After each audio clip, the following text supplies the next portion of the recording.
Bonjour à tous, bienvenue, merci d'être là.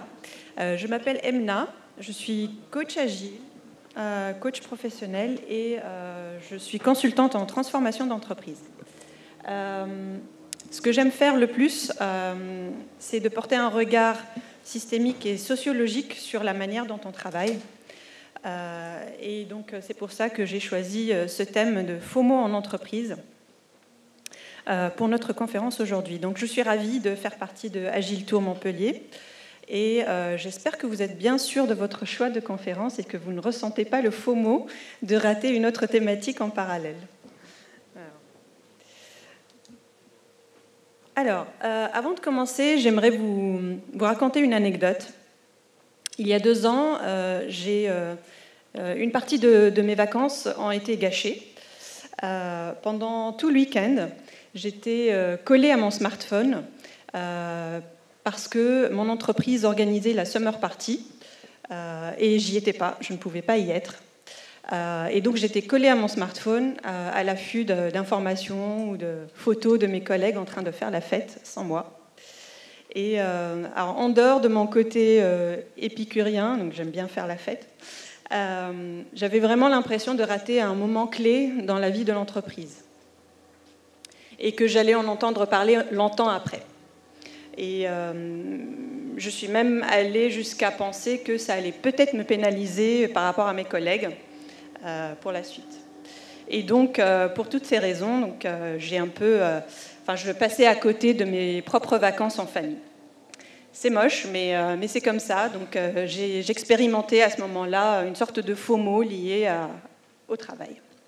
Et en préparant cette conférence, je me suis rendu compte que j'étais loin d'être la seule à ressentir cette forme de FOMO en entreprise. Donc, alors FOMO, qu'est-ce que c'est ? C'est Fear of Missing Out, ce qui veut dire la peur de rater quelque chose. C'est une peur irrationnelle de passer à côté d'une opportunité. Donc, au programme, on va explorer ensemble comment ce phénomène prend de plus en plus de place dans le monde du travail et comment ça impacte notre bien-être et notre performance, à la fois à titre individuel, mais aussi collectif. Heureusement, il y a des solutions pour s'en défaire et pour reprendre le contrôle. On finira par quelques minutes de débat, histoire d'avoir un peu votre avis sur la question, peut-être aussi vos expériences, donc n'hésitez pas à partager à la fin de cette conférence. Hop. Alors, le FOMO est né à la base sur les réseaux sociaux. C'est un phénomène purement sociologique. C'est la peur de rater un événement, la peur de se faire dépasser par les autres. Il y a un côté comparaison avec nos amis sur les réseaux sociaux, etc. Le FOMO s'est aussi incrusté en marketing. Aujourd'hui, c'est une stratégie marketing à part entière qui consiste à générer une forme de peur pour inciter à passer à l'action et acheter. Donc vous l'avez certainement expérimenté, il ne manque plus que 2 articles en stock. Attention, le code de réduction de moins 50% expire ce soir. Plus que 2 places dans la masterclass qui vous intéresse. Et sans cette masterclass en IA, vous serez définitivement dépassé. Donc voilà, tous ceux qui consomment en ligne l'ont certainement expérimenté, cette FOMO, cette peur de rater des opportunités. Et comme l'entreprise n'est pas qu'un lieu de production, eh bien, il n'est pas étonnant que le FOMO s'invite aussi au travail. L'entreprise est un lieu social, et donc il est évident que le FOMO fasse son apparition aussi au travail. Et donc, ce FOMO s'infiltre dans nos vies professionnelles, impacte nos décisions, la dynamique de nos équipes aussi, parfois, et globalement la performance de nos entreprises. Quelques stats, donc, selon une étude sur le FOMO au travail, nous serions 42% à ressentir le FOMO au travail.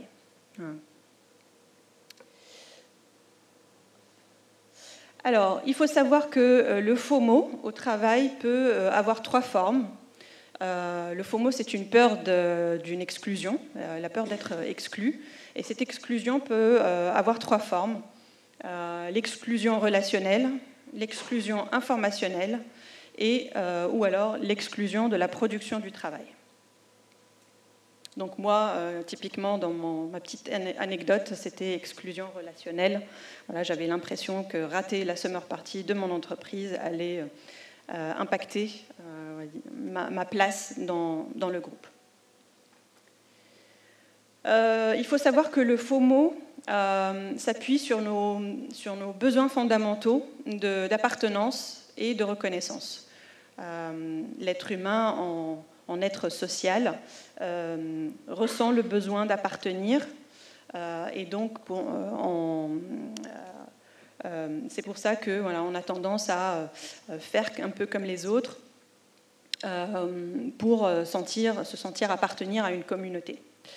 Le besoin de reconnaissance, lui, se matérialise par le fait de saisir une opportunité pour potentiellement gagner en visibilité, en crédibilité et donc en reconnaissance dans le groupe ou dans l'équipe.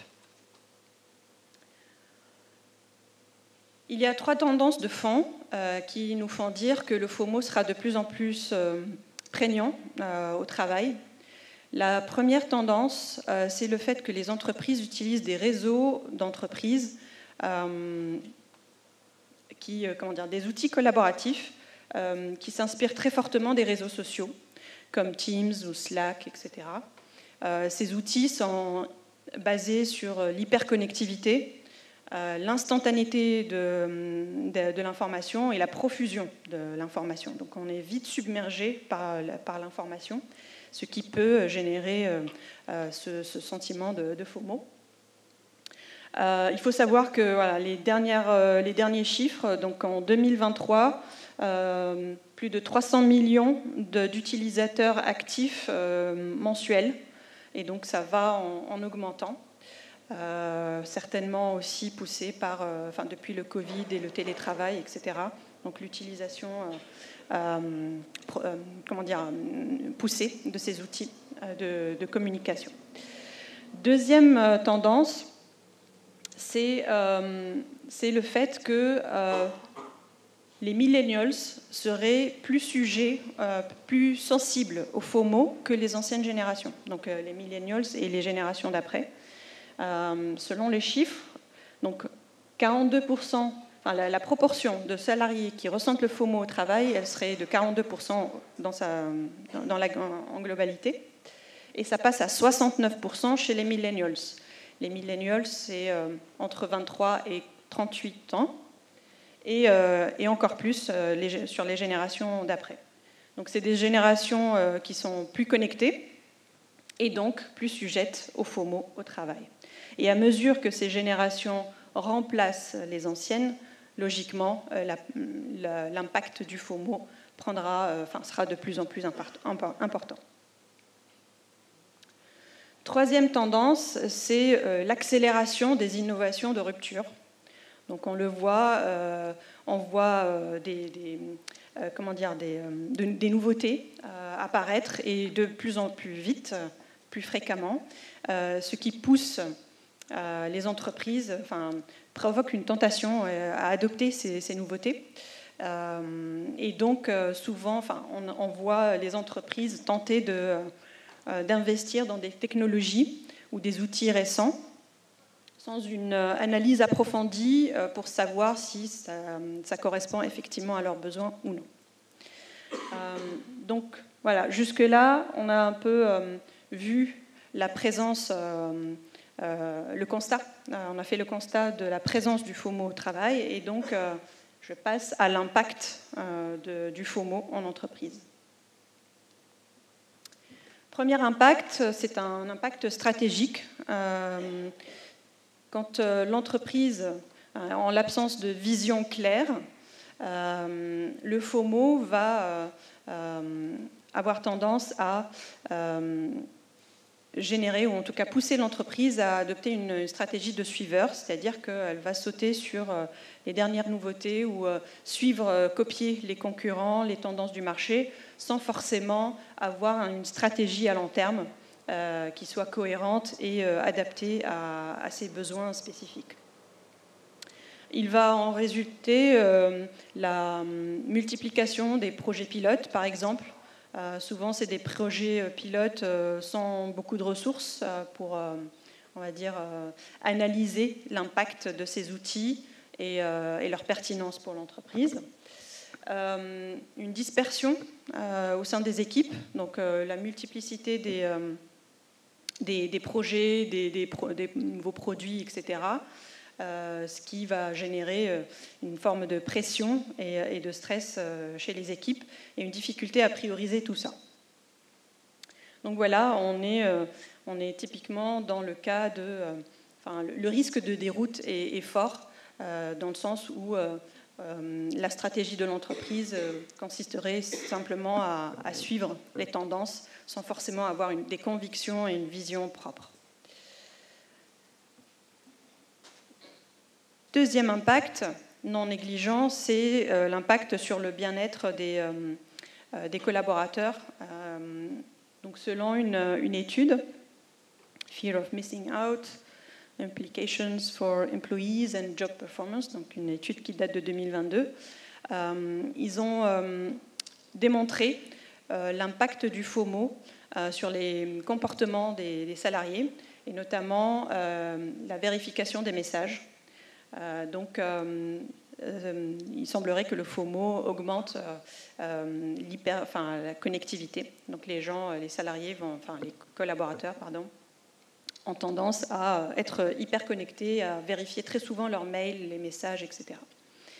Et deuxième conclusion de cette étude, c'est l'épuisement professionnel. Donc, ils ont démontré un lien de corrélation entre l'existence du FOMO et l'épuisement professionnel. Donc, avec la profusion d'informations, de projets, etc., ça génère une difficulté à prioriser, à dire non, et donc ils ont aussi démontré un lien avec le risque de burn-out. Autre aspect intéressant dans cette étude, ils ont démontré un lien de dépendance entre l'impact du FOMO et l'environnement dans lequel on travaille. Ils ont découvert que l'impact du FOMO serait plus faible dans les entreprises perçues comme étant plus favorables à la famille et l'équilibre vie pro, vie privée. Donc en gros, dans des entreprises perçues comme étant garantes de cet équilibre, soucieuses de l'équilibre vie pro, vie privée, l'impact du FOMO serait plus faible. Donc c'est l'indicateur FSOP, Family Supportive Organizational Perception, qu'ils ont utilisé pour calculer cet impact. Maintenant qu'on a un peu exploré les impacts du FOMO sur le monde du travail, je vous propose de regarder un petit peu quelles solutions on peut envisager pour reprendre un peu le contrôle et réduire l'impact du FOMO. Avant ça, essayons de comprendre un peu le mécanisme qu'il y a derrière. Comme on l'a vu tout à l'heure, le FOMO s'appuie sur nos besoins fondamentaux d'appartenance et de reconnaissance. Jusque-là, ces besoins sont légitimes, tout va bien. Sauf que le problème, c'est que le concept du FOMO consiste à créer un sentiment d'urgence, une illusion de danger, là où il n'y en a pas. Et donc, ce qui nous pousse à réagir de manière excessive, comme si nos besoins vitaux étaient en jeu. Donc, ça active une partie de notre cerveau, qui est l'amygdale, qui lié à notre instinct de survie. Et en ce sens, le FOMO, c'est une forme de piratage de notre cerveau.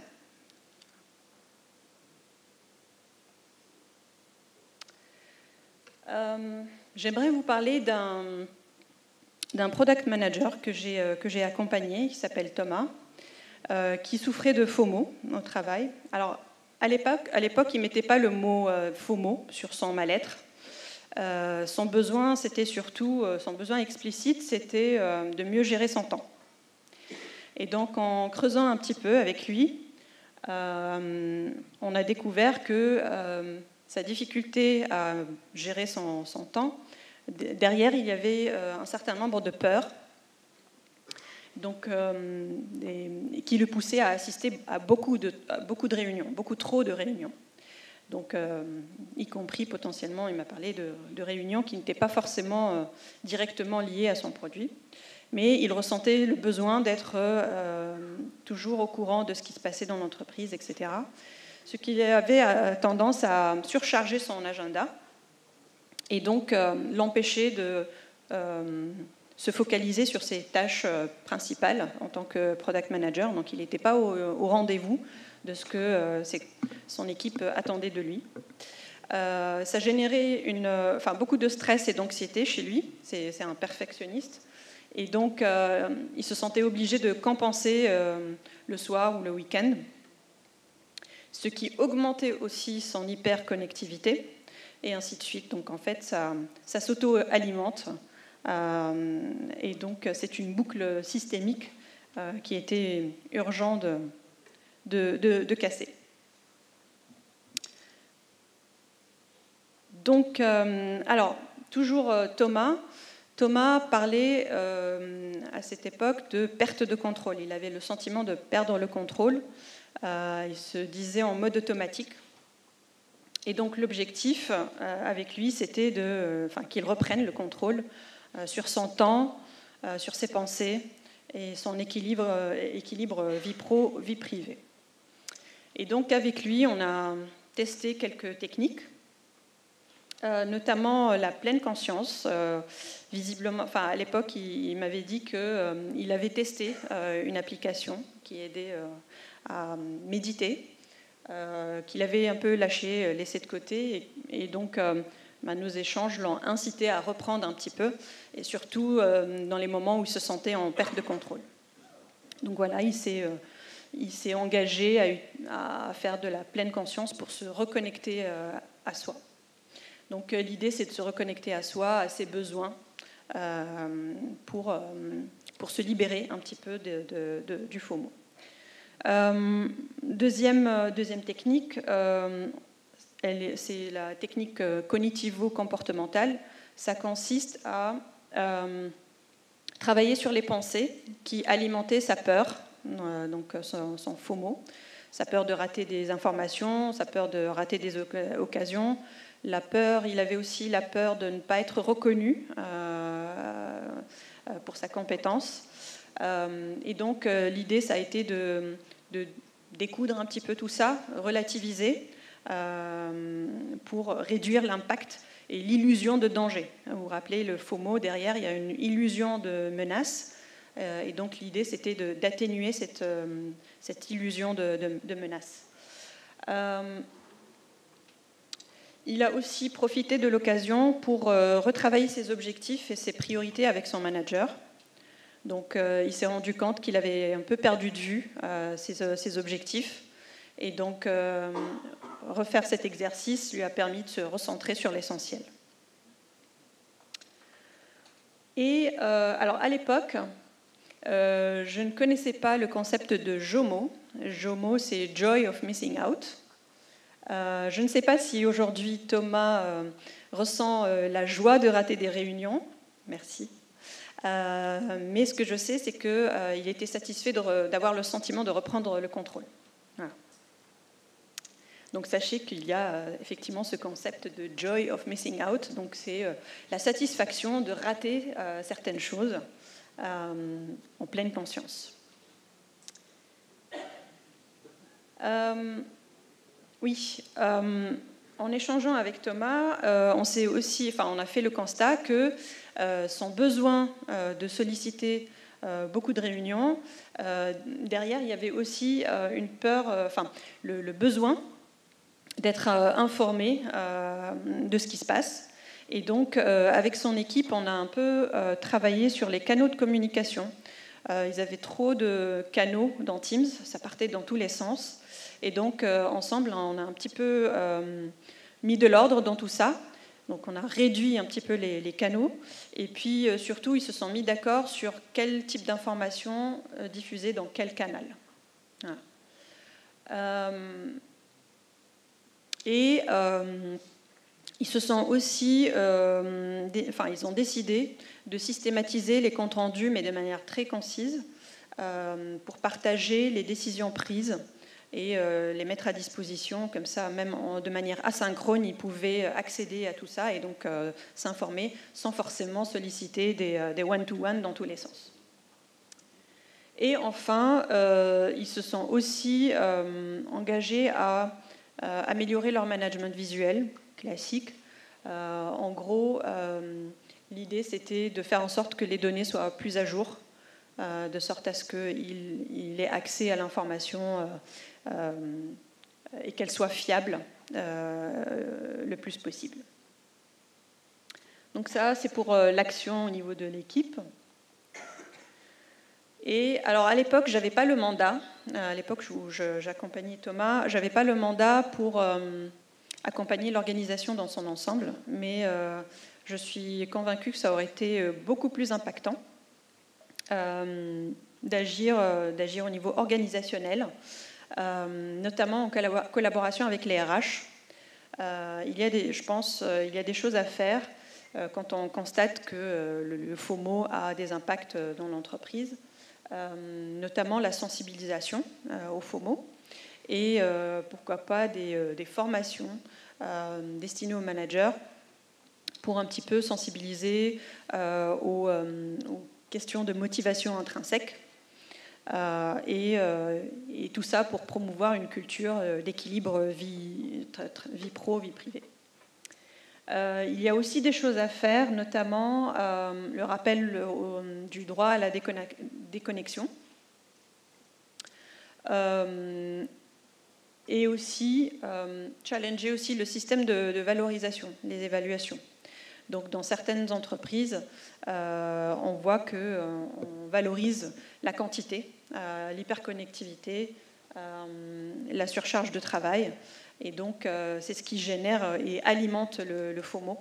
Donc, l'idée, c'est de retravailler la manière dont on fixe les objectifs et être vigilant à ça.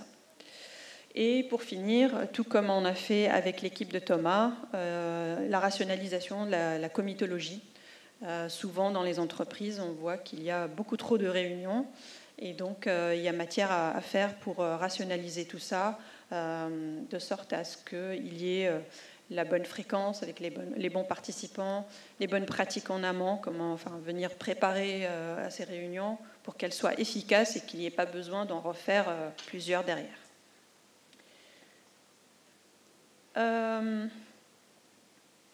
Donc voilà, ma conclusion ici, c'est que le FOMO, c'est surtout l'occasion, en tout cas quand on ressent le FOMO, c'est peut-être l'occasion de se poser certaines questions à titre individuel sur son rapport à soi, le rapport aux autres et son rapport au travail.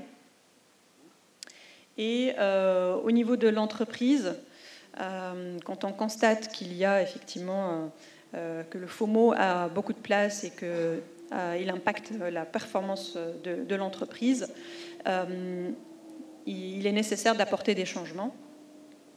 Et en systémie, le principe pour résoudre un problème consiste à agir au niveau au-dessus. Et donc là, vous avez sous les yeux ce qu'on appelle la pyramide, les niveaux logiques du changement. Donc c'est un peu l'approche systémique. Et donc ça consiste à dire que pour agir sur les émotions, en l'occurrence le FOMO, il faut s'intéresser au niveau au-dessus et aller questionner les croyances en vigueur dans l'entreprise, les croyances, les valeurs. Quelles sont nos valeurs perçues et les valeurs affichées. C'est peut-être pas plutôt les valeurs de l'entreprise et celles qui sont affichées. Il y a peut-être un gap entre les deux. Quel projet collectif on veut réaliser et atteindre dans l'entreprise. Dans tous les cas, ma conviction, c'est que les entreprises ont intérêt à prendre au sérieux ces sujets-là, parce que l'entreprise n'est pas qu'un lieu de production, c'est aussi un lieu social. Voilà, c'est un peu ma conclusion et ma conviction. Et donc, voilà, je vous remercie.